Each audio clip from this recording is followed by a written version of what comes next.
Ya, pemirsa, hingga hari ini hari ketiga Lebaran kawasan jalur lintas tengah Sumatera atau kawasan Muara Enim masih sepi dari arus balik Lebaran.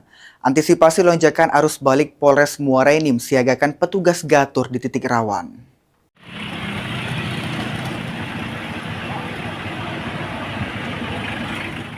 Sudah masuk H+2 Lebaran, situasi arus kendaraan di jalur lintas tengah Sumatera khususnya di Kabupaten Muara Enim masih terpantau sepi. Meski di sejumlah titik rawan ada antrian kendaraan namun terbilang landai dan lancar. Antrian kendaraan terjadi biasanya di perlintasan kereta. Meski di setiap pintu perlintasan akan terjadi antrian setiap kereta melintas, namun volume kendaraan saat arus balik Lebaran masih bisa terkontrol. Kasat Lantas Polres Muara Enim AKP Nadia Nabila menjelaskan, untuk arus kendaraan hingga saat ini masih terpantau landai lancar. Belum ada lonjakan kendaraan di wilayah Muara Enim.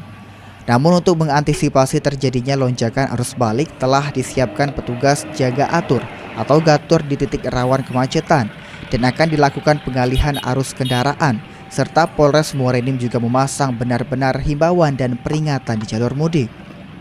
Tapi untuk arus sementara alhamdulillah masih aman terkendali. Untuk khususnya di Muara Enim sendiri situasi bisa dilihat alhamdulillah masih landai lancar.